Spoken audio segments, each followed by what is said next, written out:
Dungeons and Daddies is a rowdy, horny, violent podcast for grown-ups. Content warnings can be found in the episode description. What you're witnessing is real. The participants are not actors. Both parties have agreed to have their cases settled here. The Sheeples Court. Yeah, that's right, I said it. These are the plaintiffs, the people of Faerun represented by Radicus Finch. They claim that I, Glenn Close, am both a bad person and a bad father because I let Aaron O'Neill die in our fight with the library and I charmed some rando bad guy I don't remember the name of. And, also I let Nick do awesome stuff like hotwire cars and smoke the kush.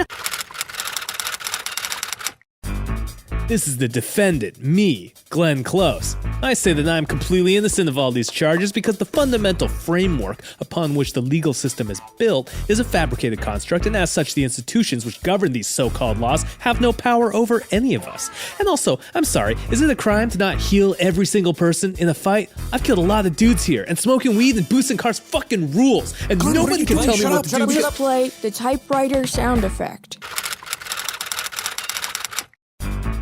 Anyway, stay tuned for Glenn Close's damages after this short introduction.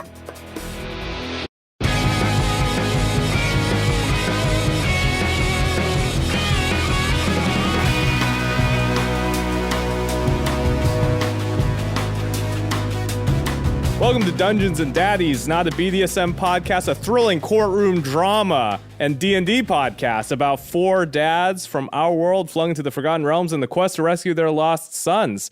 My name is Freddie Wong. I play Glenn Close, the man of the hour for the trial of the century here. When he's not answering for his crimes, he's a rock and roll bard dad. And this week's Glenn fact, Glenn, super into hand lotions. You know how everybody has like that one thing they like buy by default? Like I know some people to masturbate with? Yeah. No, hold on. I was gonna defend him this episode is the thing. No, like I have a friend who's like into soaps, so they get like different soaps. I have another friend who likes, scented candles and So this is a little luxury. This is this is how a he little treats himself. luxury. It's got a lot of hand lotion. Freddie, I have a question, which is I would imagine as a rock and roll guitar man, he needs to build up some thick calluses on his hands. Oh. Is that undermined by all the nice lotion he buys for himself? No, Does he it try just to makes avoid the calluses so they stay rock Yeah, hard he's for got- his finkies? It's like baby soft skin, except for like these three tips of three fingers that are just rock hard calluses. Which means that he now has something in common with Darryl, who had a 90-year-old pinky finger. That's true. I would hate forgot about myself that. if I let this topic go without making this comment, but have you guys done the like foot peel things where you basically it's solely my self-care kink where you put your feetsies or your handsies in these sort of mitten things for about an hour, and then over the course of the next 3 days the skin sloughs off and you have baby feet again, and it's haunting terrible. and so tempting. I like that you said baby feet, not baby skin. So like you get a little baby They feet. shrank. Get little baby feet. at the Suddenly end. you were very top-heavy. I can fit in my size twos once again. Mom, do you still have those booties from when I was a kid? Oh, they're bronze. Dang. No, I know I have a huge problem because I was talking to my mom For on sale, Beth's baby shoes never wore.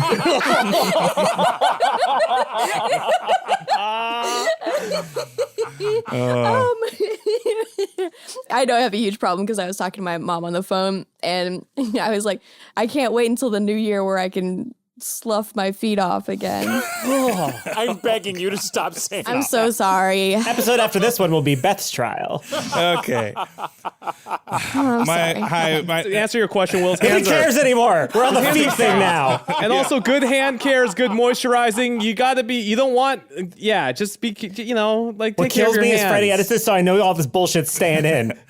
Hi, my name is Matt Arnold. I played Darryl Wilson, a stay-at-home coach dad who became a barbarian upon his journey into the Forgotten Realms. We shall finally finish this epic of Darryl's five senses. Yeah! This is vision. Darryl's favorite sight is the image of Carol smiling when she eats something good that Darryl makes, because Darryl likes cooking and he's got good food. I don't know what his least favorite was until Freddie spoke. So now his least favorite sight is watching Glenn weirdly moisturize his hands.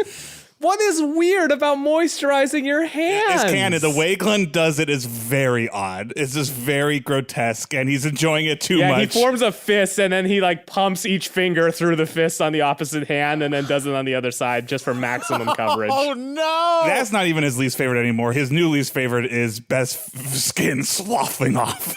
Is now Darryl's. Since Beth is canonically a character in this That's show. true. No, that Beth is so much better than I am. She Wait a is. second. Has Darryl met Beth in the show? Yeah, I think Beth probably showed up at like a PTA meeting or at like a cat meeting. Ron's weird friend Beth. Oh boy. Anyways. Hello, everyone. I'm Will Campos. I play the fictional character Henry Oak on the podcast Dungeons and Daddies. Why do you say fictional now? Because he's fictional. Why don't you guys say Because he's trying to fiction? put some distance between himself and the crime of his creation. I just like reminding Frankenstein's everyone- monster. Oh, I like that. I The get audio that. equivalent of wiping down your Clark fingerprints. Gable plays the fictional character in this bullshit story you're about to watch. Enjoy. Thanks for the $14, Got with the asshole. wind, a bunch of horse shit that never actually happened. My Henry fact this week is I thought that I'd make it an interactive fact, and I will answer one question No, as you Henry This is from the cheating. group. So Henry's an open book. Fire away. What's Henry's favorite movie? His real favorite movie is Answer in character, coward. Hey, Anthony, gosh, golly gee whiz, it's so nice to talk to you outside the context of the podcast. Weird. Really love the question about my favorite movie. Now, I know I've said in the past that it's The Sunrise, but like I like real movies too, and I get what you're after. I have to say, there's this really neat, nifty hiking movie called The Blair Witch Project. And I saw it on TV and the sound was off, so I couldn't quite figure out what was going on. But it seemed like I wish there were more movies that were less about killing and cussing and more movies just about people enjoying nature. So, boy, howdy, I like that Blair Witch Project quite a bit. I want them to do more projects. They could do a Yosemite project. They could do my God. a project, in the Great God. Alaskan Wilderness. So, I want more of those project movies. Hi, my name is Beth May, and I play Ron Stampler, emotionally detached stepfather and rogue. Actually, I play Ron Stampler, Esquire.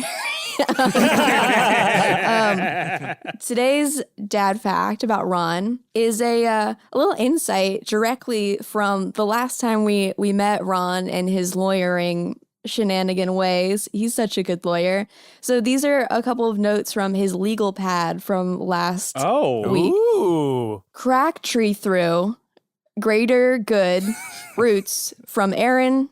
Okay, good person? Haiku by Ron. By Rod. Ruby Kaur? Do we have Ruby Kaur on the Oh my podcast? God. Yeah.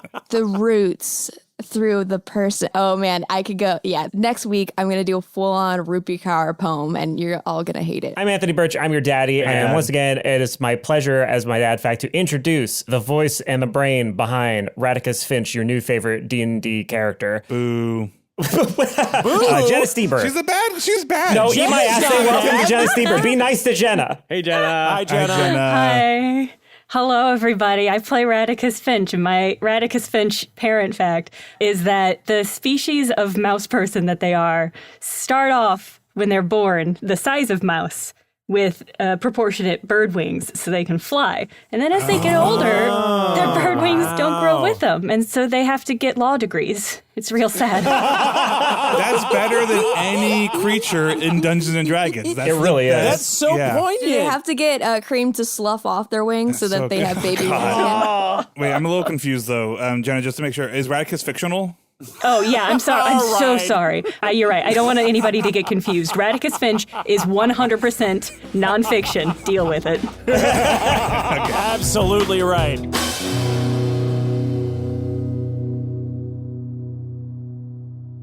So to summarize last episode, it was the first half of the trial of Glenn Close with Bill Close, his father, presiding as judge. Radicus Finch called two of their witnesses, all of their witnesses essentially. You're only going to call two witnesses per side. And right before the defense could call their witnesses, Judge Close ordered for a recess and sent you all to the Meth Bay Supermax prison because you were in contempt of court. That night, while you were hanging out inside your cell with your big iron boots that keep you magnetized to the ground because the jail is exactly like the one from Face Off. Except not in the middle of the ocean. Right. There's a knock at the Could be.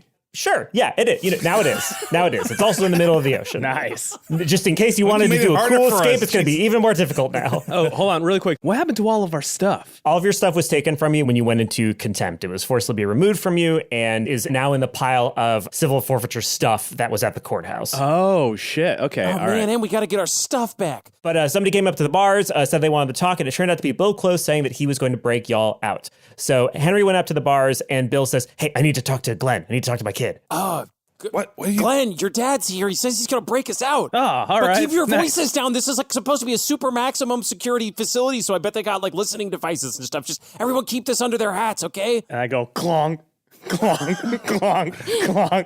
And I go, In the cell next to you, you hear the voice of what is clearly a bird girl go, what the fuck? I'm trying to sleep. Fuck you. I'm Danny Peck, and I'm going to fuck your whole life up if you keep making noise. I'm going to call the guards, so you better stay quiet. So whisper to each other. Bill goes, yeah, hey man, let's talk. And he starts whispering to you, and you have a little conversation that Freddie and I already recorded. Wait, Whoa. what? the following conversation was recorded in secret with me and Anthony. Bill leans in close to you, and he goes, hey, I have something for you. Oh, yeah. What's that, man? He passes you what looks to be a larger than average joint. And Well, now, hold on now. Average depends very much on the hand of the maker, so to speak, Anthony. yeah, okay, fair. So imagine somebody who spent a lot of his life getting fucking blazed and knows that his kid does as well. It's a large enough blunt that even Glenn is kind of impressed by its size. Okay. And the second you take it into your hand, you know beyond a shadow of a doubt that this is your anchor. Whoa. Okay. What are you giving me this for, man? Like, I don't want to keep you trapped here forever, man. Like, that'd be a bummer. Yeah. So here's the thing. Like, in order for me to stay alive, to keep the darkness out, you know, because like, I ain't a fan of that. I ain't a fan of having nothing when I get to the end. So the fatherhood thing is just to keep me going, man. Just to keep me living my best. Yeah, I figured as much. To do that, we've been trying to get a bunch of these kids and stuff, but we only really need the one. And so my thinking was, if you can just get us just one of these kids to like want to stay here or to convince the others that it's cool for them to stick around, I'm pretty sure I can just convince them to let you go. I'm pretty sure Willie will let me just be like, hey guys, it's fine. Que sera, sera, you know what I'm saying? So just like any single one of the kids and it's all good? Yeah, I think so. Huh. And you're saying you got a pretty good line in to the main dude, the big bad, to use screenwriting terminology. It's one of these classic scenarios. He thinks he's running the show, but your big boy here, Bill, he knows what's really going on. Like I can make this work. And honestly, once I get the whole immortality, daddy magic, all that stuff like that, who knows? Maybe I can get rid of him, take the empire from myself. Who knows? You know, it could be a cool deal. I could even invite you back sometime later on. We could run the Forgotten Realms together. That'd be pretty cool. I don't know. I'm figuring it out as I go. You know, you got to be agile. Yeah, no, I get it. I dig it. All right, okay. So he goes, okay, I'm gonna let you guys out. And then he goes, Wait, can we try to hear? Hey, Danielle Peck. Gron, What? I think she's sleeping. Well, did you hear anything that went on maybe between the guy at the bars and then the guy who was close to the bars, the guys that kind of looked alike? I know you've been in here a long time, so I was wondering if you maybe learned to have cool jail ears or something that you could maybe... No, I told them to whisper, and they whispered so I could go back to sleep. And now I'm awake because I'm talking to you. Shut the fuck up. Hey, Danielle, you sound like are you a bird? Yes. I have to ask, do you just have like little tiny metal boots? No, they're big. The same size as ours? I have big feet. I'm not a small bird. I'm a human-sized bird. I'm like well, actually, humans are bird-sized. Fuck you, racist. Oh, no. Problematic-ass, loud-ass piece of shit. Darryl, don't start beef. You're going to get beat up. Sorry, go back to sleep. I'm just You confused. tell me to Tell go me what back to to do. sleep? What's wrong with you? You can do whatever you want. I'm sorry, Thank you said you wanted to go back to sleep. I know I can. You shut the fuck up. No, I gotta say, you're rude and you're probably in prison for a reason. I No, was just fuck asking you. a You don't get question. to talk You know shit what? about me and then call me rude. You're Fuck not going you. to bed so at all. Immediately, everybody in all of the cells around you wake up and the lights flash on and the guards are like, alert, alert, people are being loud during bedtime. And then a bunch of guards come out and Bill's like, well, I can't fucking get you. Fuck, I was trying to get you out, but I guess I can't do that now. Everybody's awake. You fucking, your friends are fucking narcs. Your friends Did suck. we just blow it? And Bill What did you... Close leaves. What? So, all right. So, Hey, yeah. what So happened? He gave me my anchor. And Glenn pulls out and reveals that he's been given his anchor, which is a giant rolled spliff. Darryl slaps it out of your hand. What? No, wait. You can't do that. We'll go to prison. Oh, Roll dexterity, both of you opposed. 13 plus 3 is 16. Oh, yeah. That's a 19 plus 1, 20. All right. So Darryl successfully knocks it out of your hand. No, can I describe how I knock it out since I got a 20? Yeah, go ahead. I knock it out, and then when it drops, it lands on my foot, and I flick it up, and I grab it and I put it back in my ear. It wasn't a natural 20. Fuck you. Fuck you. That's not what you don't get. That's fucking bullshit, Pele. You slapped it out of his hand and it hits the ground and it fucking breaks open. Like the wrapping just breaks open and all the weed gets scattered or whatever. Okay. And immediately, Glenn, as that happens, you can feel this like magic sort of begin to well up inside you, but you can feel that there's some sort of spell that has to complete and it can't complete until you're here with Nick. Well, dang, Darryl, you broke my spliff. I wonder if I could have used that spliff. Look, this is a lot. We were just talking about Air Force One, and now the judge is showing up, giving you drugs. There's a bird that got mad because I asked her if she had small shoes. I just thought it was a small bird. I mean, was the judge doing this illegal? Like, shouldn't the judge be in trouble? Clearly, the guards must have seen the judge. What the hell's going on? I gotta say, I get the sense that the rules and the laws of this land are a lot like the rules and laws of our land. The people in charge get to do whatever the fuck they want. That's not the America I know, Glenn. Darryl, you should keep your voice down. If you say anything else more problematic about that bird, she might tweet about you.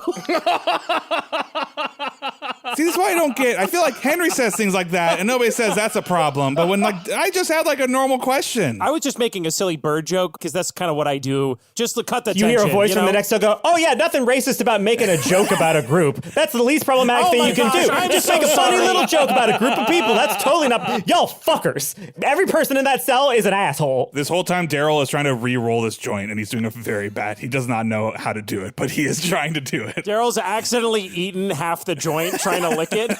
Just got weed in his teeth. Oh, Guys, I'm hungry. God. Guys. He's folding it up kind of like a burrito. He's like rolling it and then unfolding the sides. No. So I'm just going to hang on to this, and then when Nick's around, you can have it back, okay?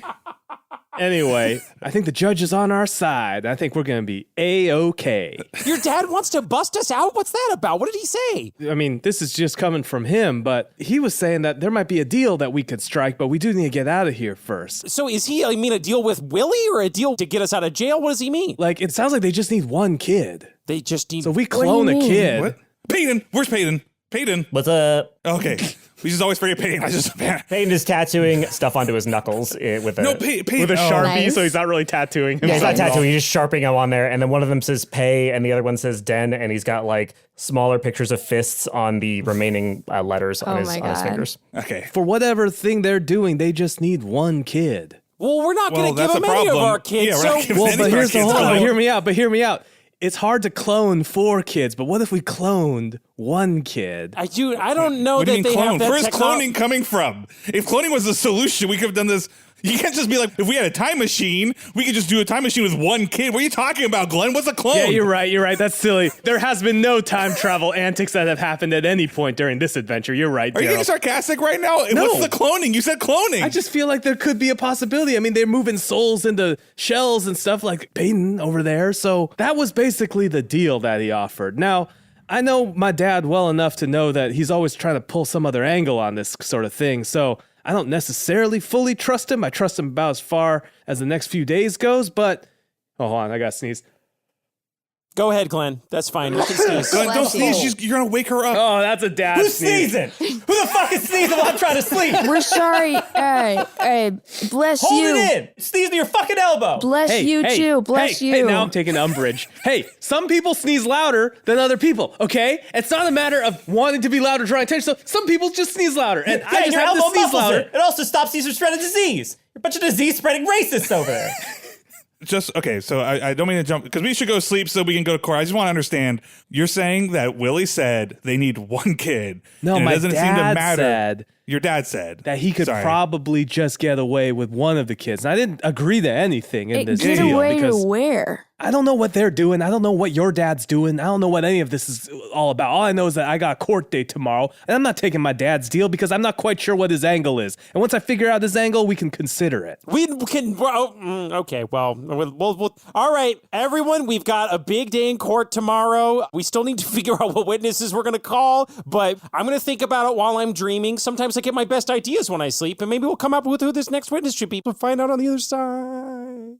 So the next morning, you show up bright and early to the Meth Bay courthouse. Let's be honest, it's starting at 11 a.m. You kidding? You think Bill Close is getting up early for court days? That's fair. No, you show up bright and early, and then Bill comes in at 11 a.m., clearly hungover. Radix is at the prosecution desk. So Bill Close wraps his gavel on the thingy for the gavel and goes, all right. The gavel thingy, yeah. The gavel thingy. What is you know that what I'm talking about. called? It's the little gavel coaster, right? It's like the little It's a coaster. gavel It's called the gavel coaster, that's right. Aw. So he goes, okay, so school's back. Nope, that's not right. Court is back in session. School's back in session. Principal Cool.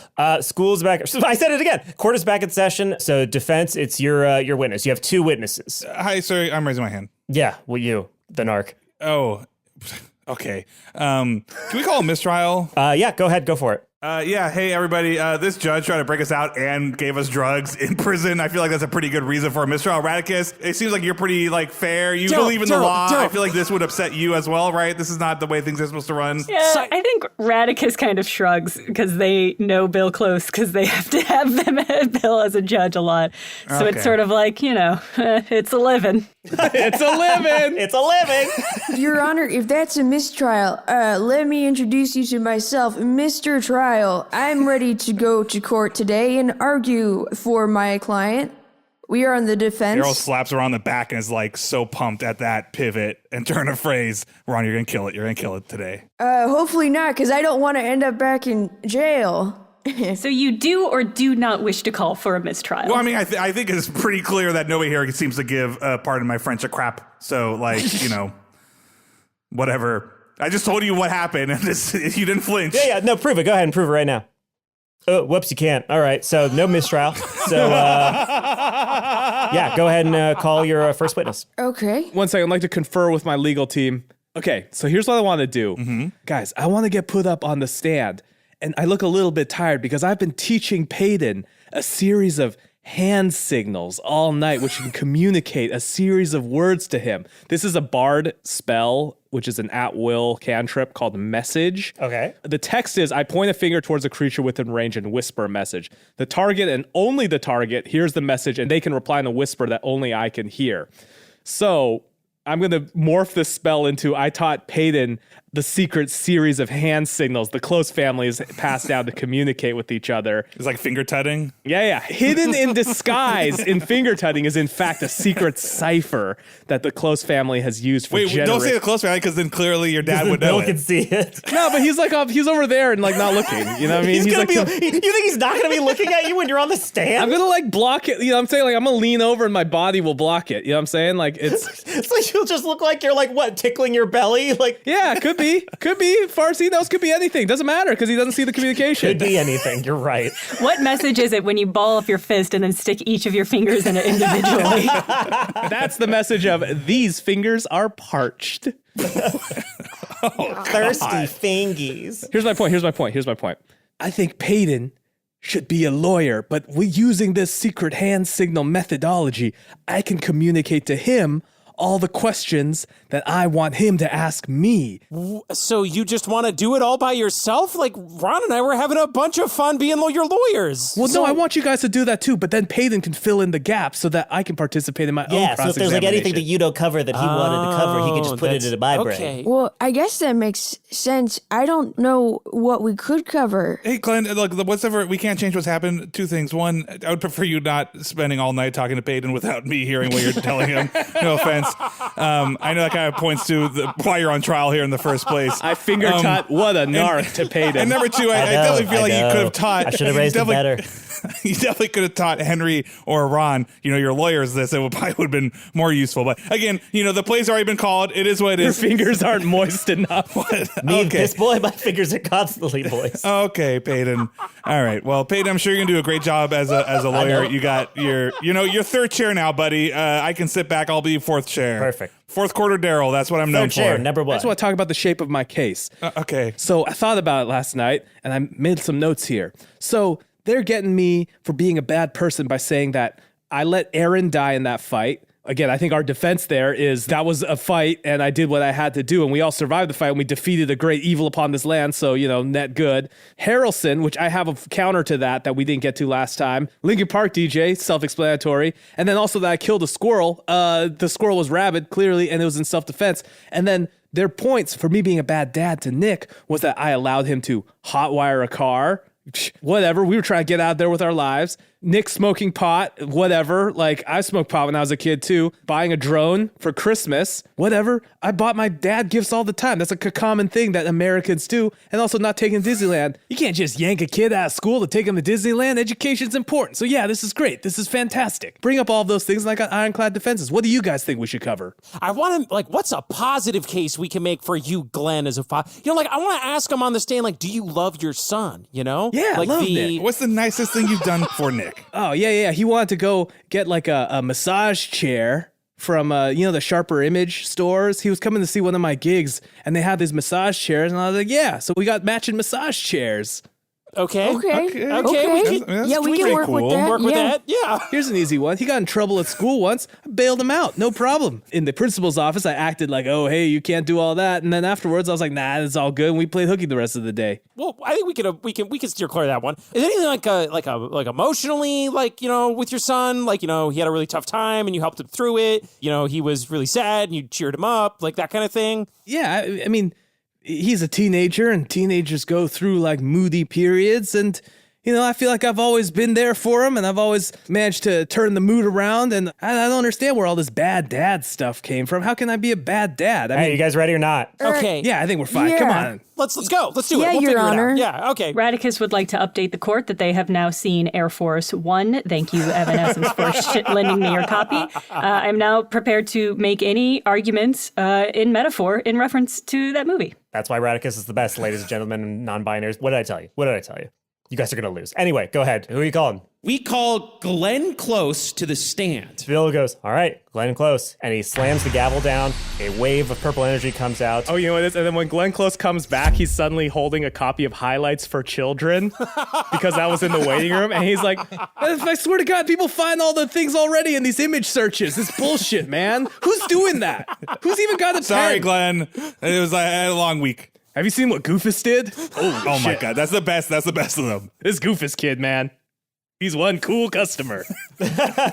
Please state your name for the court. Nice start, Henry. Thanks, You're Ron. doing great. It's me, Glenn Close. You may have heard of me from my band, the Glenn Close Trio, or some of my other side projects. Mr. Close, we'd like to start today by addressing some of the accusations leveled against you by the opposing counsel. Oh, hell yeah. Let's... I'm sorry, this is not an outright objection, but I would like to make sure that we swear in Glenn Close. Oh, yes. So that he is liable for any perjure that he is sure to commit. Objection!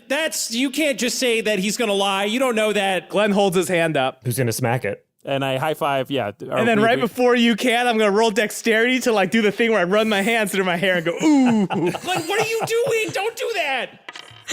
17 plus 3, 20. All right. Do you want to roll opposed dexterity, Will? Okay. Ron does the same thing. The hair thing too is like, Yeah, that's a special attorney-client sign-in privilege there. Henry is just left hanging with his hand in the air. And he's like, I don't understand. Why did you do that? Okay. Anyway. Glenn looks around. It's a long, uncomfortable silence. And he reads the room. He's like, all right. And he taps your hand begrudgingly. Thank you, Mr. Damn. Close. I was definitely going to, at the very end of your testimony, if you hadn't done that, be like, okay, and none of that is entered into evidence because you did not get sworn in. I was full on going to do that. All right. Mr. Close, let me direct your attention to our encounter with the library. Can you tell us, in your own words, about what happened when you saw Aaron O'Neill get knocked out? Yeah, we were in a big ol' fight, life and death on the line, and I made the move to get rid of the threat in front of us, knowing full well that there's a member in my party who can heal people and bring them back to life better than I can, and that my use was better spent distracting the library to win the fight. So, you were thinking of the benefit of the greater good, you would say. Yeah, obviously, the greater good. The greater good. And I turn to the jury and I say, Good. and then I point to my head, like, remember that, jury. Moving right along. Wait, I want to talk about the library. Can we take just for a second? Who were we fighting there? We were. Who's on trial I here? am not on trial. You are on trial. We were fighting the library, an interdimensional monster that lends books to people and takes their skin. Is that not right? That's what we were fighting.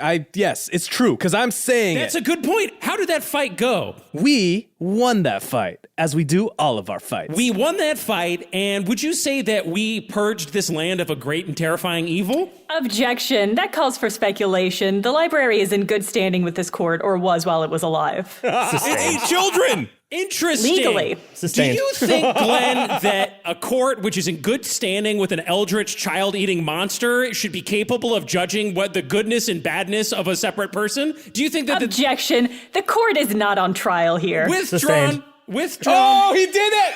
He fucking did the move!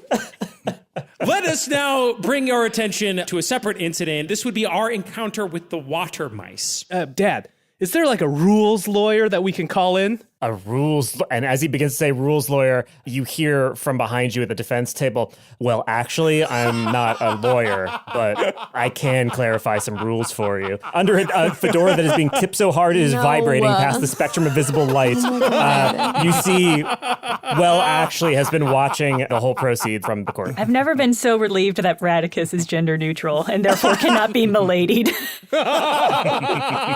A person. I mean, that doesn't stop most fucking men. Yeah. It's true. Well, actually, I charmed that person. Can you read for me the text of what that spell is? Entered into evidence, Your Honor, one book, The Dungeon Master's Guide by Gary Gygax. Bill goes, yeah, okay, let's hear it. Well, actually goes, charm person. Casting time, 1 action, range 30 feet, components VS. These guys do not use components at all. Duration 1 hour. You attempt to charm a humanoid you can see within range. It must make a wisdom saving throw and does so with advantage if you or your companions are fighting it. If it fails the saving throw, it is charmed by you until the spell ends or until you or your companions do anything harmful to it. The charmed creature regards you as a friendly acquaintance. When the spell ends, the creature knows it was charmed by you. That creature is charmed by me until the spell ends or until you or your companions do anything harmful to it. The spell did not end at any point. Therefore, we did not do anything harmful to that dude. I don't care if he's throwing up, whatever he says, he clearly was into it. The spell continued to go and function. He wasn't harmed. No harm, no foul. I can't believe your sloppy ass approach to spells is coming back to bite me in the ass. If the spell is charm, he does no harm. No, that's what I'm talking about. I go for a high five. Henry high fives the shit out of Glenn harder than he's ever high fived someone in his life. Now Glenn is double sworn in. No further questions from me, Your Honor, but I would like to bring in my co-counsel, Mr. Stampler. Hi. Hey, Ron. Hey, oh, yes. Proceeding on the grounds that our client is a good person. And I look at the jury and then I do the thing that Henry did, pointing to his head, indicating the word good or whatever. Glenn, do you remember giving me, Ron Stampler, a compliment once that said that I was a cool dude? Yeah, I think you are a cool dude, Ron. Has anybody ever given you a compliment before? Plenty of people, especially in the Yelp reviews for my band. Oh, that's so interesting. Do you believe that you have good judgment? I think my judgment's pretty darn great. And then, do you believe that people who give compliments are good people? I think they're pretty cool and pretty good. Well, therefore, Your Honor, according to my client and his objectively good judgment, he is a good person. Dang. Never thought of it that way before. I genuinely don't know how to object to what you've just said.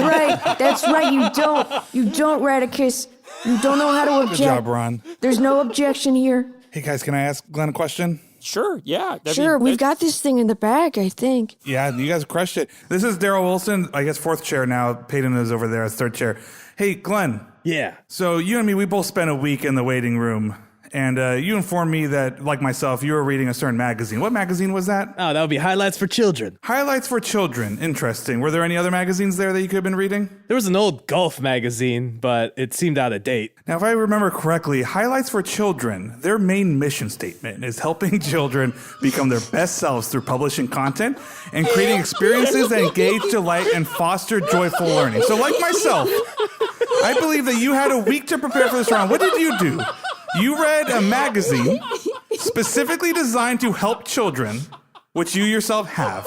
That seems like the instinct of somebody that, like myself, is interested in being a good parent. Well, and also they got these like image search. Glenn, that sounds a lot like somebody that's interested in being a good parent. And I believe what you're about to say was they have a good segment called Dadditudes, where they talk about good things you can do as a dad. Now, is that correct? Is that what you were about to say? Objection clearly leading the witness. Oh, I'm sorry. Sustained. Withdrawn. Withdrawn. Henry just yells withdrawn from across the room.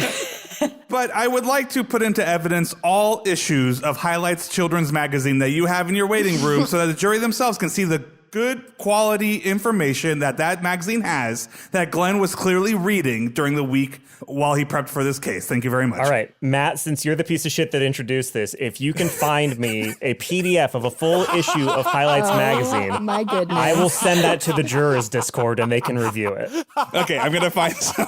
I have the website up. Are they still publishing highlights? Yep. Oh, yeah. They had a whole thing about how to be a good parent during the pandemic and all sorts of stuff. Wow, the good moment for you said them. you're reading Highlights, I was like, yes. We have one more line of questioning concerning your son, Nicholas. It is Nicholas, Yeah. correct? Yeah. The longest version of it? Or is Terry Jr. your kid? I can't remember which one is your kid. Answer the question, Glenn. No, my kid's Nick. Nick Nick, Close. that's right. Coolest yeah. kid ever lived. He looks more like you than Terry does. Okay, about your son, Nick. You've been asked about certain Christmas-related requests, including a drone. Yeah. Do you buy gifts for Nick? Yeah, all the time. Anything that he wants. This is like a close family tradition. A close family tradition, you would say. So does that mean you've bought gifts for your father? Well, yeah, around the holiday season every year, we had this move where he'd dress up as one of those Salvation Army mall Santas, and I'd be standing next to him in like an elf outfit playing electric guitar solos over Christmas music backing tracks, and, you know, whatever we were able to pull from that, we'd split 50-50 and like buy each other gifts with. We're the close family is kind of a real gift-giving family. Would you say that your father's a good father, Glenn? I think he's all right. He's definitely not the worst. He's been pretty cool my whole life. Bill nods. He's like, I'll take that. Yeah. Interest. So and then in your estimation, would you say that you've seen your father, a good father, as a role model for your behavior with your son? Yeah, I mean, look at how cool I turned out. Bill leans over like way too far over the judge's thing and like goes for a high five. He goes, high five, son. I give him the high five. Fuck yeah. Fuck yeah. Do you love your son? Yeah, I love Nick. Would you do anything to keep your son safe? Absolutely. Would you die for your son? Yeah, not only would I die for him, he would die for me. We would die for each other. That's how deep our love and our bond goes. We have no more questions for this witness. Okay, let's do you guys. Do you guys have anything? I would like to bring into evidence a copy of the Merriam-Webster's dictionary. Freddie, if you could go to Google and type in close adjective dictionary. Got it. Mr. Close, could you read number 2 in that adjective definition of the word close? Yeah, denoting a family member who is part of a person's immediate family, typically a parent or sibling. Would you say that you have a close relationship with your son, Nick? Oh, hell yeah. And, Mr. Close, what is your last name? Close. Oh, no further questions.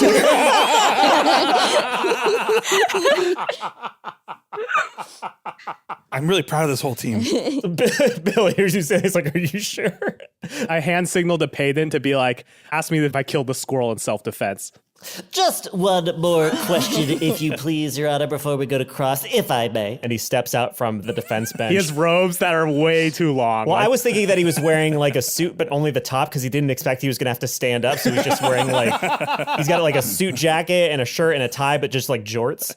He goes, Glenjamin, if that's your real name, Could you remind me the context under which you fought that squirrel that was recently entered into evidence? Oh, yeah, that squirrel was trying to kill me, so I killed it first. Self-defense. QED. I have nothing further, Your Honor. Bill goes, all right, time for cross. Radicus, it is your witness. Glenn crosses his arms and puts his feet up even higher. Wow. What a cool guy.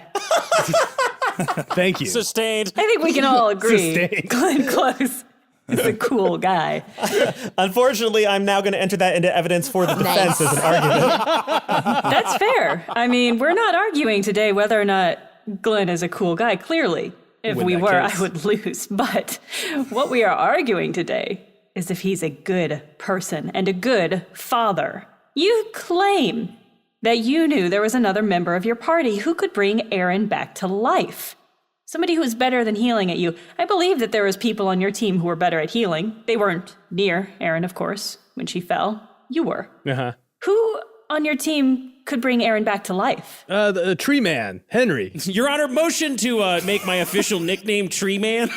Yeah, sustained, yeah. All right. But no, I can't bring people back to life. I feel like I got to be honest about that. What? What? I appreciate your honesty, Tree Man. Henry. What? You're not under oath even. You could have lied. What do you mean? You can't bring people back? You've done all kinds of Well, crazy... I can now. I just learned how to do that a little bit, but I couldn't back then, man. Like, I'm sorry. I just want to make that clear. Well, I was acting under the assumption that you could. Nice. Nice. You say you like to buy presents for your son, exchange Yeah. presents as part of your ways that you express love for your son. The Amazon wish list. Oh, excellent. So do you ever buy him things that aren't from Amazon? Well, yeah, sometimes Amazon doesn't have what I'm looking for, if you know what I mean. I don't know what you mean. Can you clarify? Well, certain things aren't on Amazon despite me having a Prime subscription. And sometimes even if you do have a Prime subscription, sometimes the things that you want take too long to ship. So sometimes it's just faster to just go to like a local like head shop and pick it up there. That makes perfect sense. Can you clarify? Sorry, Can I'm I not... lean into Pated? What's up, Daddy? Hey, Finger Tut, tell him to say anything other than drugs. Do not let him talk about giving Nick drugs. All right, I'll do my best. What does one purchase at a head shop? Anything other than drugs? Objection. Isn't the answer obvious, Your Honor? Overruled. Ron is 100% correct that it is clearly obvious, I It's think, to heads. everybody in the court. You buy heads there. I rescind my own comment, withdrawn. One purchases marijuana and marijuana-related goods at a head shop, correct? Objection. To what? On what grounds? We all knew that already. That's badgering the witness. Why is she reminding? Overruled.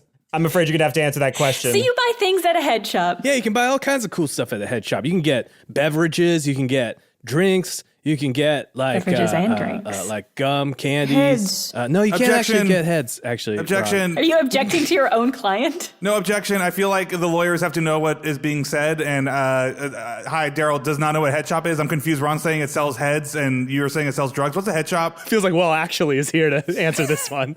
Well, then I have to Google it. Just a second. Well, a head shop's just like where you buy bongs and shit, right? Like that's the Yeah. We're such a bunch of fucking dorks. All right, so, well, actually, again, tips his fedora. It says, a head shop is a retail outlet specializing in paraphernalia used for the consumption of cannabis and tobacco and items related to cannabis culture and related countercultures. Some head shops, to be fair, also sell oddities such as antique walking sticks and sex toys. Oh, what a selection. Well, there you have it, Your Honor. That did not go well for us. Him reading that into evidence, Darryl. I sit back down. Antique Disgusted walking at Glenn. sticks? That's what Google says. Who And antique sex toys. Frankly, I feel like you're missing out if you're not buying an antique walking stick when Today you're I buying learned that like, a Pier bunch 1 of drugs. Imports is a head shop. Well, actually, I mean, sorry, not well, actually, but well. Anyways, Somebody in the back of the court goes, yeah. Judge, can I get ruling on my objection, Yeah, please? overruled. Okay, I sit down. the thing is that if paraphernalia is bought at these head shops, then there is no illegal drugs being purchased at said head shops. Therefore, he's good, a person. You're right. Glenn, have you ever bought your son weed? Let me think about this. No, I have not. Does your son know how to smoke weed? Yeah, he does. How did he learn, do you think? Oh, I mean, like, there's a lot of great YouTube videos out there. Some of those guys on YouTube even better than I am, actually, honestly. All kinds of tricks. Have you seen these tricks? Glenn kind of plays the room a little bit. You seen these vape tricks? They're kind of hitting their neck, and there's all the things that come out. That's crazy. Are you good at smoking weed? I think I'm above average. Oh, that's very impressive. How did you get so good? I learned from the best, and I hold a high five out for Bill Close. Bill's already got his hand out. When you turn, his hand is already out. He's stretching as hard as he can. It's like in fucking Haikyuu when the set is already there for fucking the you know what I'm talking about? For those of you Haikyuu fans will know exactly what I'm talking about. Haikyuu fans know. There's an entire sort of storyline about how the main character is just like good at jumping and spiking, and without even looking, the set is already there for him. That's exactly what happened here in this courtroom today. Haiku is submitted into evidence. What are some other ways that you express your love for your son? Oh, man. Let's see here. A game with him. We're in a Call of Duty clan together. I would consider that child abuse, but that's fine. Objection. Sustained. Have you taught your son to play guitar? Oh, yes, but he kind of wanted to play other instruments, though. Have you taught your son to roll a blunt? Yes, I have. He got really good at it. Under your tutelage, I'm sure. Have you taught him how to smoke so that he can do it and not look like super lame in front of other kids? Now, he already had that. Oh, he already had that. Interesting. Radicus is killing us. I'm just like, Peyton, tell him to stop doing this. Just tell him to just, we can't. I don't know. It sounds like he's making a great case for being proud of his son. And yeah, I think you're doing a good job, Glenn. I have a couple questions. Very quietly, Ron said, I think you're doing a good job, Glenn. And then Glenn was like, oh, thanks, Ron. I think I had a couple more things that I would have asked, but I think you're doing great. I think we got a chance here. How does your son know how to hotwire a car? Well, I feel like there's a number of skills that every growing boy should learn. How to change a tire in the rain, how to fix your electronics by Googling stuff, and also how to hotwire a range of automobiles in case you're ever in a scrape and you got to get out of it. Sure, that makes perfect sense. What other skills do you think are extremely important for a youth to know? Oh, yeah, like how to take a punch. That's huge. For sure. That actually came in handy, didn't it, for your son when you put him up in that child fight, right? Well, no, actually, because that child fight, if I recall, we made it so that arranged it, if you will, with my fourth chair over there to throw Fixed that it, fight. Baby. Fixed the fight. The fix was in. Peyton. Well, no, that's probably not a good thing. Shit. Wait, actually, that might be better than him not fixing the fight, though, right? Like, he's like... That's true. Keep going, Peyton. The fix was in. Excellent. It's clear that you've set your son up for a certain kind of life and to succeed at a certain kind of life. Yeah, I've taught him from the school of hard knocks. Normally people learn that from a bad source. Huh? No, but I'm good. Okay, sure. You said when you were on the stand earlier that your son would die for you. I don't actually know that. I feel like we have that kind of like rapport, though. You know what I mean? I see. So it's a metaphor. Not literally you would die for him and he would die for you. No, I would die for Nick. Nick is a cool dude, and I think that bond is what keeps us the most powerful father-son duo in the game. Well, that's beautiful. Payne's like, what the fuck did you just say? It's okay, Peyton. Payne's standing up, and then you can see his shorts, and then you make him sit back down. So what you're saying is you don't feel even a little bit of remorse for any of the crimes that I levied against you in my round of witnesses. Objection, we have not sustained. I don't know how to say this. They're not crimes yet. She can't say for crimes. He hasn't been indicted. Sustained. Counsel will have to rephrase. Fair. I don't see them as crimes. You're right. I withdraw. Suppose. Wait, sorry. No, you don't have to withdraw. I You sustained it. I sit down. It's mine now. I have it. Well, let me just ask this broadly. Do you feel any remorse for any of the activities that were listed? I don't think, even though we fixed that fight, I got the money from fixing that fight. I think we walked out of there and I got ripped out by that bullywugs. We should go have a word with the bullywugs. Hey, guys, we gotta go back to that bullywugs. They owe us. The thing that you're most upset about after putting your son up in a child fight is that you didn't get the money that you bet on him. I would phrase it differently. I would phrase it as the group venture that we engaged in was not fruitful despite both of us all three of us, I kind of wink over at Peyton, right, doing our jobs me. to the height of our abilities. I don't think I have any more questions for this witness. Thought not. Evanescence raises a finger, and Evan says, I have something, if I may. Please. Evanescence hops off of his chair, and he goes, You mentioned that when you charmed that person, you could know for certainty that you had never harmed him because the charm spell had not worn off, correct? You have to ask, well, actually, that I'm not a rules lawyer. Well, actually, is that what you said? Yeah, that's what I said. Thank you, well, actually. Shit, I can't give that to Anthony. What was the last thing you did to that guard that you charmed? What did I do? I honestly don't remember. I will remind you. Okay, yeah, hit me. According to the transcript, you ordered him back into the warehouse, correct? I disagree with that character. I don't order anybody to do anything. I kind of just lay out him to go back into the warehouse. You suggested that he go back into the warehouse. Sure, why not? If that is the case, then the second he went inside the warehouse, he was confused by the drugs that were inside. He was potentially vomiting and he had amnesia. Would you say that somebody in those circumstances could be aware that they had been harmed? Having been in that circumstance myself, yes, I think you can. So let's say he did get harmed. He did not come back outside. Is that your evidence that he was not harmed? I'm just the witness here. I don't know what you're talking about. Okay, so how can you prove to me that he was not harmed? That's kind of your after job. You sent him into the warehouse. Good point. I'll rephrase. If you want to call him up, you can go ahead. Would you argue that if someone went into a room where they immediately gained amnesia, started vomiting, and started floating, that would be harm? I call that a good time. You don't agree that is harm? I'd say, where's that room? And point me to it. Sounds like a pretty rockin' mosh pit. Evanescence just flicks a hand up and goes, no more questions.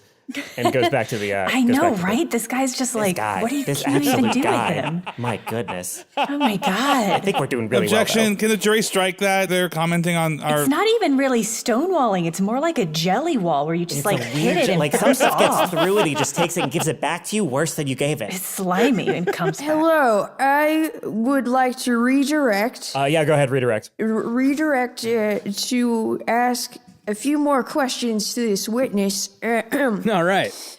Who are your parents? Well, that'd be Bill over there. My mom's name was Christine. And do you think that your parents were good parents? I mean, look, I think everybody tries their best, and I think they did a pretty good job. So you think that they tried? Yeah. Could you list 3 things that they taught you? I would say that my dad, Bill, instilled in me a love of music. You know, because he was a roadie with a lot of these bands, and whenever he was around, he'd be around during Christmas time. We would do this move where he would dress. Could you do it faster? Could you list could you list the things they taught you faster? He instilled with me a love of music, the value of a good, repeatable grift, and he also taught me maybe the most important lesson, which is you can't harsh anyone else's vibe. What did your mom teach you? My parents were separated pretty early on, and I spent a lot of time with my mom, and I guess she taught me, rules and boundaries, and, my dad taught me that rules and boundaries are meant to be broken, if I were to sum up my childhood. Okay, that sounds pretty conflict-ridden. Moving on, how old was your son Nick when your wife died? I mean, it was some years back. He was 7 years old. Was your wife, Morgan, in your opinion, a good mom, a good parent? Yeah, I think of the both of us, she would have been the much better parent. So, in effect, Your Honor and the jury, And I look around. you're trying to be good enough for 2 parents when you never really had 2 parents yourself. Wouldn't it make sense then that there could be some lacking in parental skill, but still good effort and parenting? Good fathering, but not good results. I will answer this question. I think that it is possible that maybe Glenn was trying to make up for this other half of himself that would have made a much better parent. And so in doing that, at least he is trying to be a good parent. That's it. And trying is all of the battle. What's the thing that they say in G.I. Joe? I stand up, I go, exactly what Ron said. Look at this guy. His role model, his dad, is here as a judge accusing him of being a bad dad. And yet, despite all that, Nick's safe. Nick is alive in this crazy world, and Glenn's done this all on his own. He's made some mistakes, but compared to this asshole judge up here, who's responsible for making Darryl, contempt. You know what are you doing, Darryl? Settle Even down, settle Glenn's down. like, whoa, hey, come on now. That's my pops. Objection to myself. Yeah. Sustained. Yeah. Narc. No, I mean, I was going to object that this case is even still Okay, going because Darryl, it's so that's okay. obvious. For what it's I sit worth, down. also, it wasn't my idea to bring up charges for my kid. FYI. Yeah, that's generally not how the courts work. It's usually not a personal vendetta on the judge's the part. judge themselves gets to decide who goes in. Willie had me do it. Oh, I'm sorry. I didn't realize that this court had any rules considering the first 5 minutes we experienced in here. I'm Objection. sorry, I Besmirching didn't the know court. what was going on. It was Willie's idea to bring up charges on you, so I did it. So anyway, is that all the questions you have left for my boy? Is it? I think so, I Ron. have think one we're good. remaining question for Glenn. We'll allow it. Thank you. Glenn, do you think Morgan would approve of the way that you are raising your son? Objection, speculation. Objection, too sad. Sustained on both counts.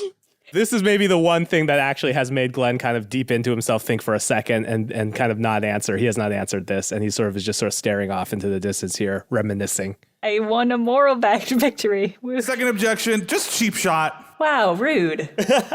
I'll give you a cheap shot. No further questions.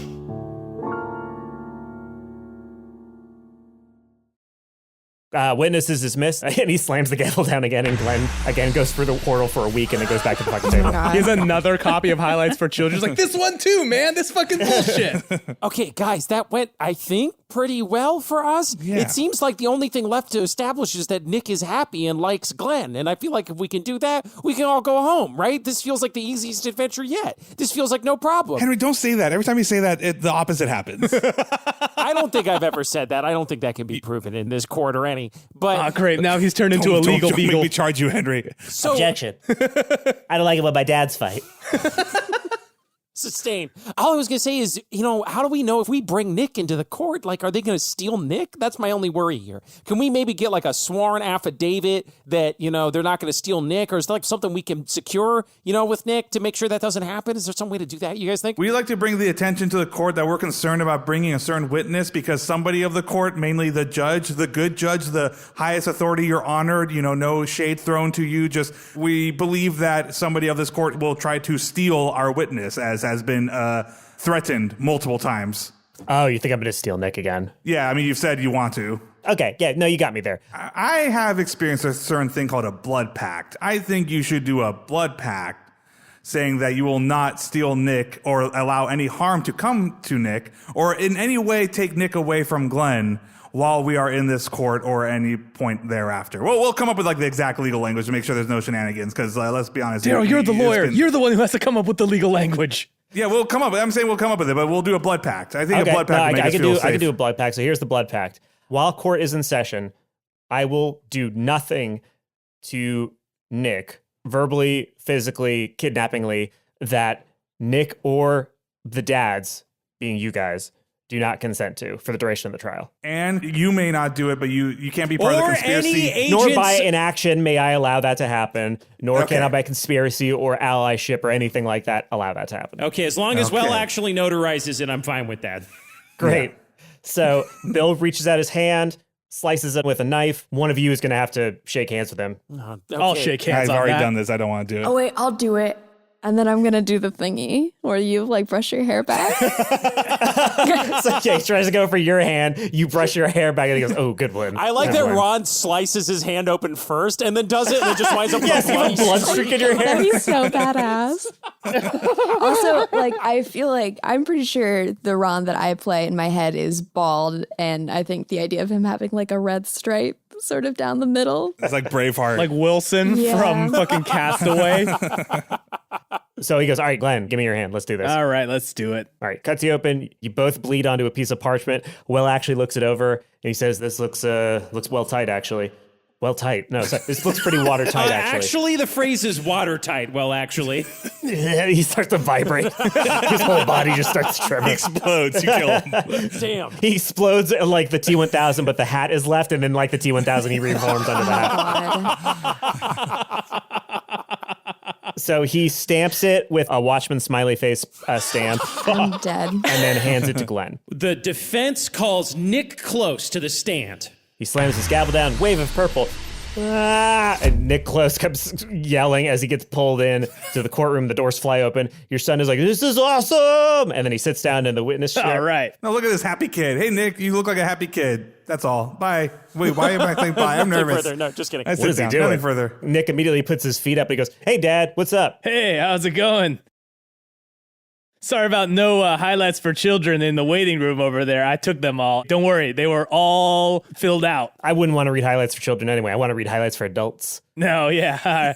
Nick, hi, it's me, Henry Oak. I'm friends with your dad. Yeah, hey, Nick, this guy's cool. Friend seems like a stretch, but yeah, I know you. Fair enough. So do you swear to be a cool guy and tell the truth and all that? And I hold my hand up for a high Always. five. I high five him and I say, great. Nick, can you tell us a little bit about your dad? Yeah, my dad's awesome. Nice. He's the coolest. Those are the Nice. first two things you need to know about him. The third, he's dope. Fourth is he's my dad, so I came from him. He's a musician. Yeah. He's taking care of me all on his own, you know. Okay, Loves Disneyland. great. Is that something that you guys do as you go to Disneyland together? Sometimes, yeah. Would you say you and your dad have a good relationship? Oh, the best. Everybody at school, they say, "Oh, we wish our dad was as cool as yours. We wish we were as tight as you are with your tight dad." And I'm like, yeah, tight dad, I agree. I didn't know they said that. All right. France has said that multiple times. I want to get your head too big, you know what I'm saying? Yeah, I feel you. Would you say that you love your dad? For sure. And do you think that your dad loves you? Yeah. Are you a happy kid for the most part? How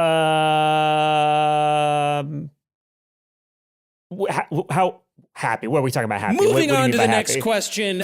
Would you say I would that like to remind the court that it is not cool to be happy. In this economy. Moving on to the next question. Your dad buys you fun gifts, right? Oh, for sure. Yeah. Does that make you happy when you get those gifts? I mean, who doesn't love giving a gift? Yeah. Okay, so that seems cool. And would you say that your dad is there for you when things are tough, like when you're feeling sad, like when you're down in the dumps? A lot of the time, yeah. I mean, sometimes he's on tour, you know, so. So you feel like he's, for the really tough stuff, though, he's there for you. Yeah, when he's there, as I say. You know, he's present for me. We hang Okay. out. You know, I feel bad. I come home crying. He's like, "Hey, man, you want to watch Face Off?" I'm like, "Do I ever not want to watch Face Off?" And so we watch Face Off. This is going really well, Henry. Yeah, thanks, Ron. So your dad cheers you up when you're sad. He supports you. He provides for you. So you would say that he's a good father. Yeah, he's my best friend. He's doing that all on his own, right? I can't imagine how tough it was for you two when you lost your mom. Is that something that you feel like he's been able to take over and like he's been able to help you through all those feelings around that? I don't really have any feelings about it. You know, I was young. It's not a big deal, you know? In the words of Dominic Toretto, I live my life a quarter mile at a time. And I do that with the road ahead of me, not the road behind me. You know what I mean? Yeah, for sure. And Henry is going to now roll a bluff check to see if people can tell that he doesn't know who Dom Toretto is, because he does not know. So Henry got a 7, so he's like, yeah, for sure. Yeah. From That's the protagonist of the Fast and Furious. Yeah, I'm like, you don't watch Fast and Furious? I was gonna make a Dom DeLuise joke. Yeah, I've watched Cannonball Run, like the zany car movie with Dom Toretto. Henry, just clarify, no bad feelings though, right? Just clarify that. You don't have any bad feelings about your dad or, right? No, I got nothing bad about Dad. Ha ha. Okay, so we've established that you love your dad loves you, he supports you, you're happy most of the time, and you don't feel sad about your mom.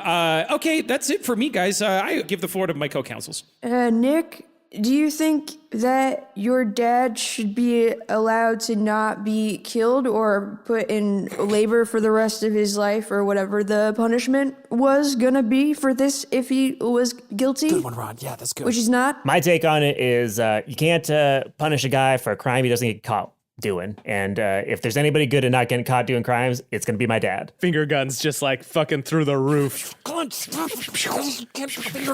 like looking in a mirror, only not. See anything you like?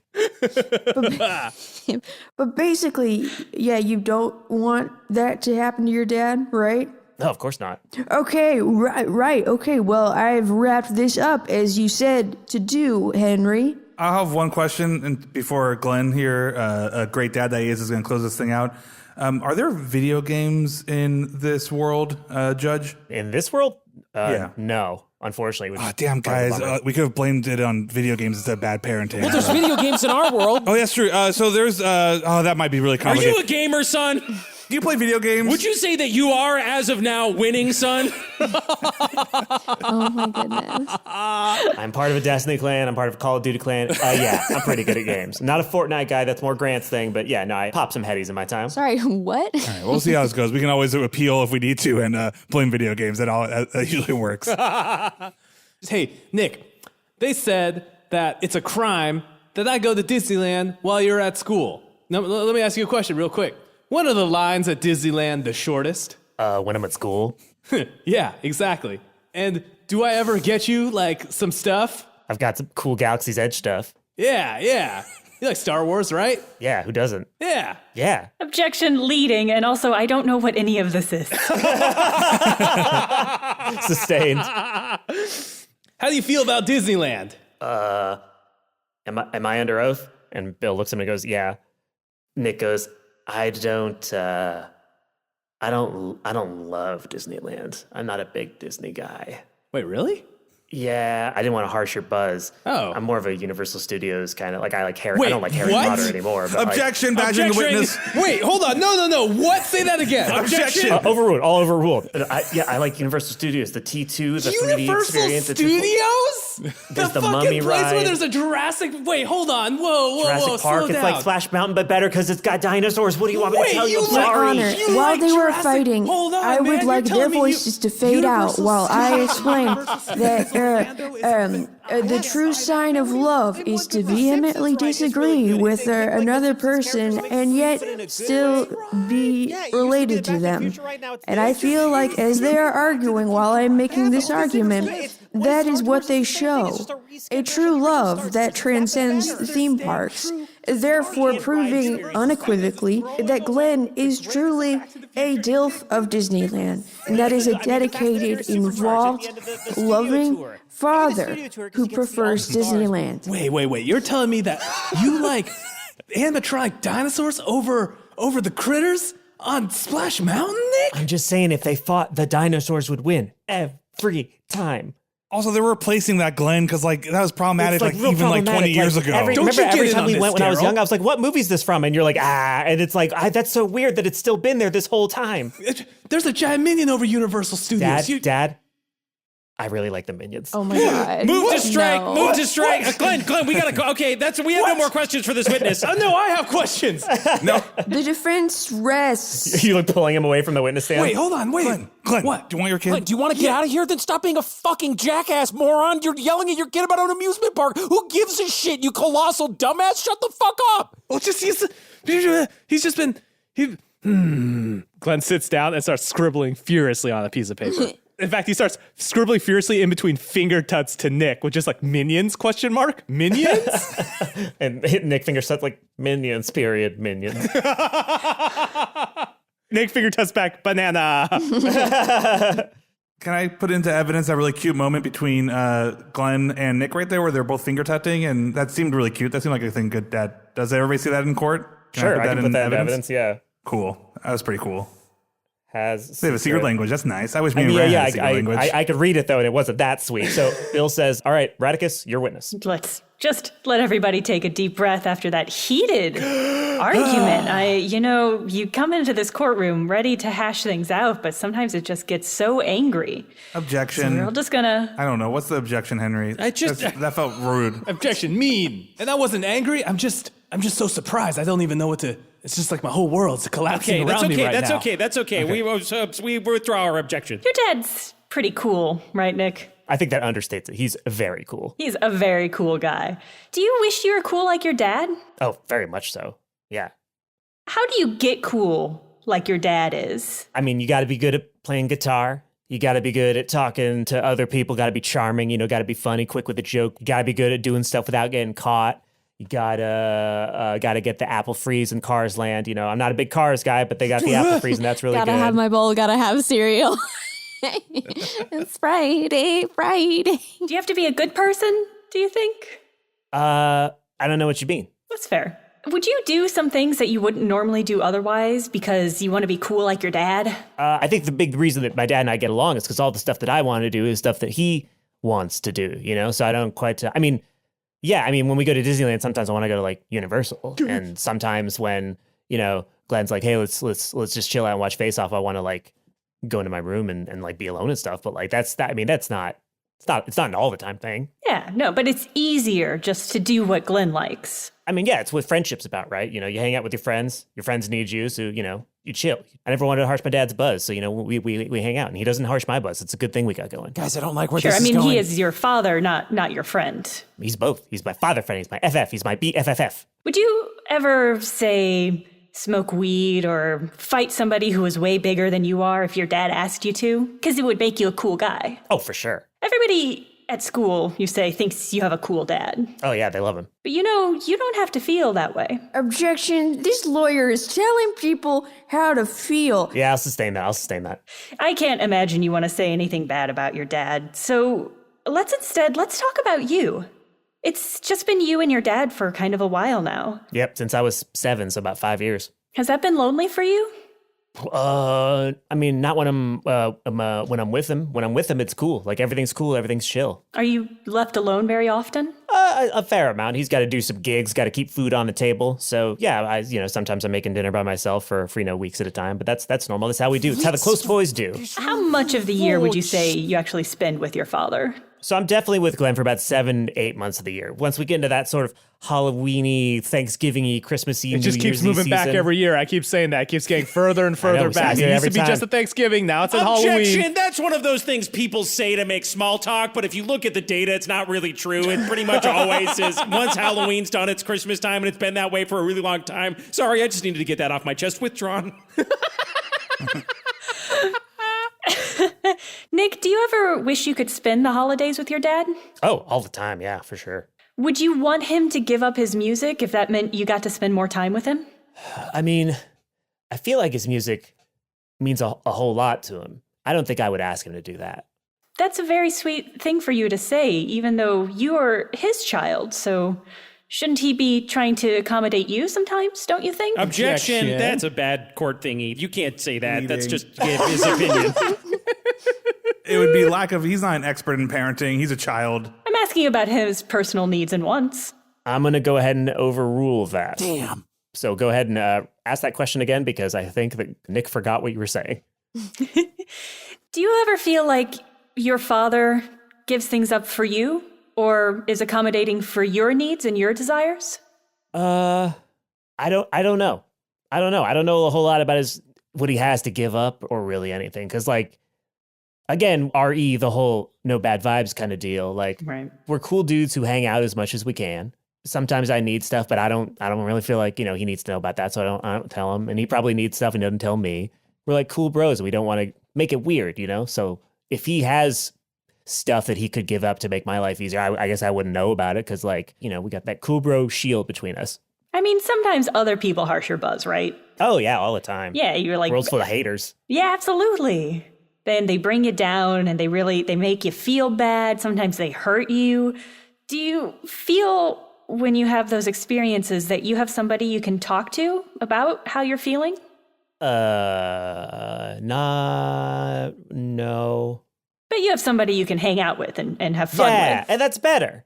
Why would I want to talk about stuff when I could blaze it on Call of Duty and get my kill streaks? I could prestige 3 times. Talking comes and goes. Prestige in Call of Duty is forever. Sounds like those video games are putting the wrong ideas in his head. Am I right, everybody? As look around the court. We call Senator Joseph Lieberman to the stand.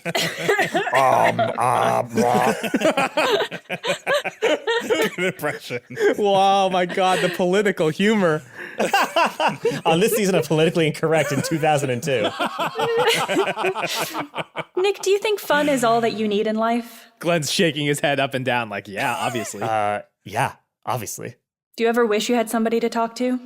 Yeah, I mean, every once in a while, like, I'll have those thoughts about, like, you know, I mean, I don't even really like to think about it, but yeah, sometimes I have thoughts like that, but then it's you do something else, you know, you just, you can't be sad if you're doing something else, so just, I focus on other stuff. I prestige again, I play some guitar, I don't smoke weed, and he winks very significantly at his dad. Yeah, no, so I do, but, you know, it's fleeting, those thoughts are fleeting.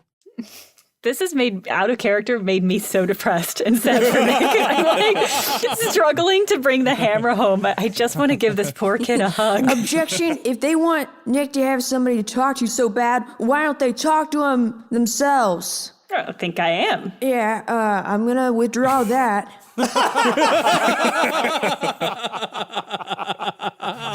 Do you ever think that you could have a relationship with your dad where you tell him about your thoughts and your feelings? Oh, no, that's not the point. I mean, if I may be so bold, you're sounding a little bit like a narc right now. You sound a little bit like a buzzkill.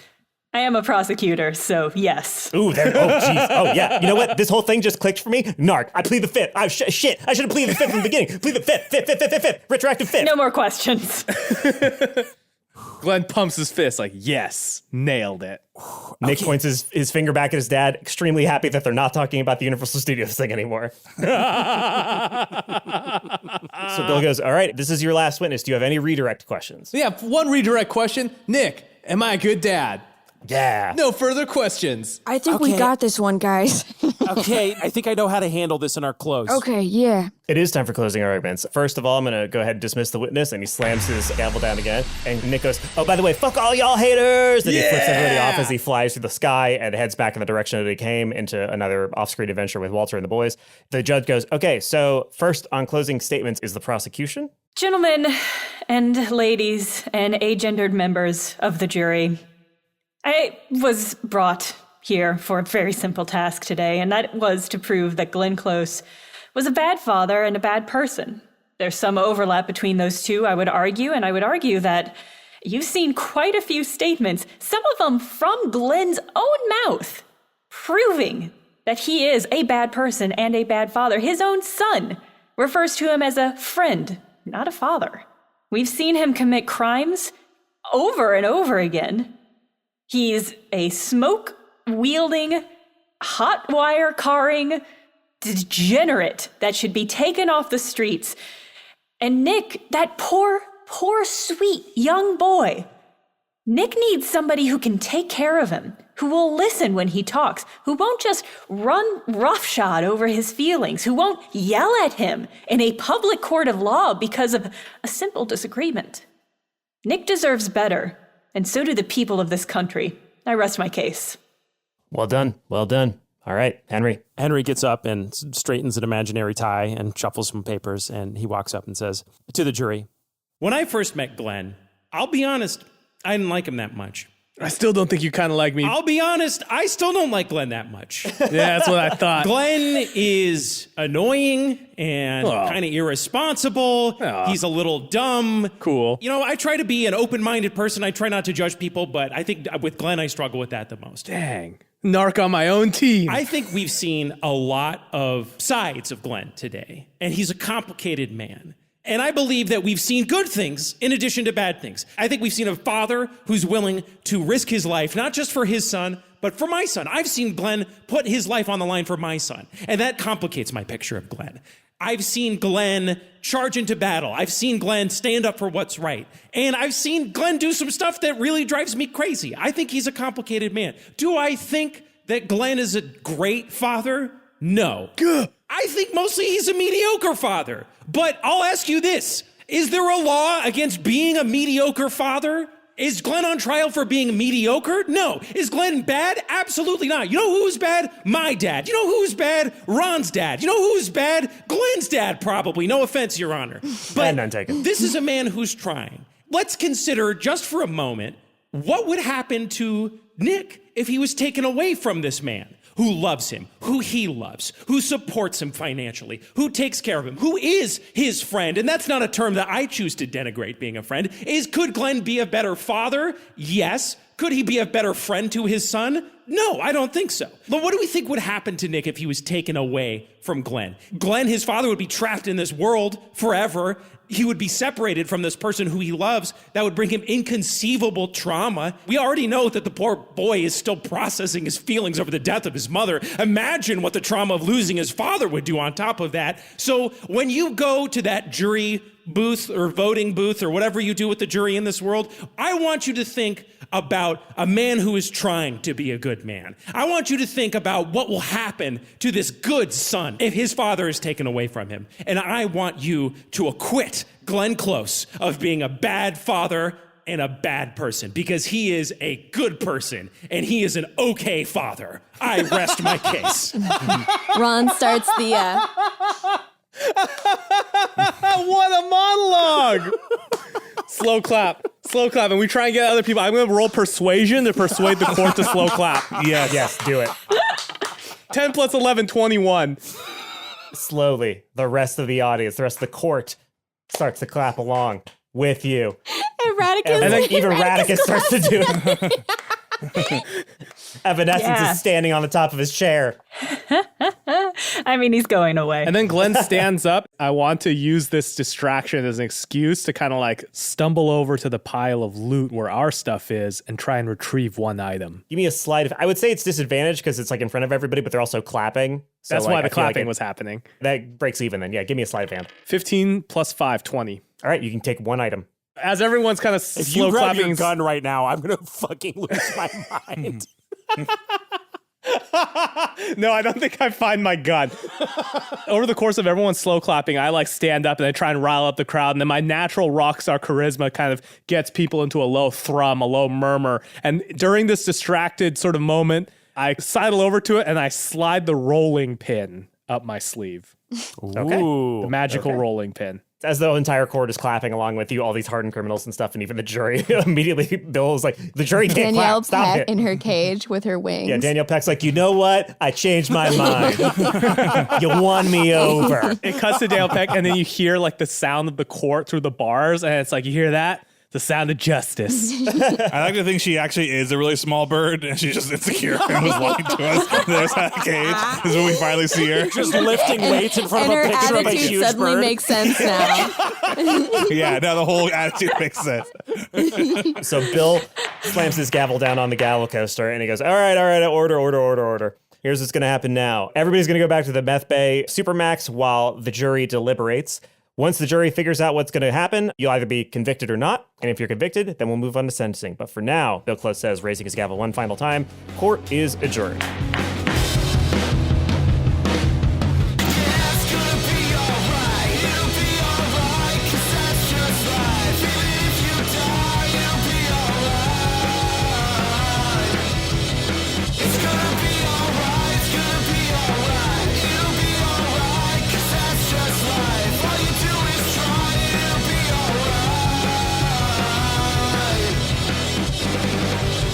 Dungeons and Daddies is Matt Arnold as Darryl Wilson, Anthony Burch as our DM, Will Campos as Henry Oak, Beth May as Ron Stampler, and myself, Freddie Wong as Glenn Close. This episode featured special guest Jenna Stieber once again playing Radicus Finch. You can find her at the Jenna, one word, on Twitter, and she streams on Twitch at twitch.tv/the_Jenna. Theme song and outro is All Right by Maxton Waller. Courtney Theron is our content producer. Ashley Nicolette is our community manager. Beth has a quick shout out here at the end. Take it away, Beth. Hey, Beth here. I just wanted to give a quick shout out to my friends Martha Harrison and Danielle Peck, one of my rare friends who actually listens to the podcast.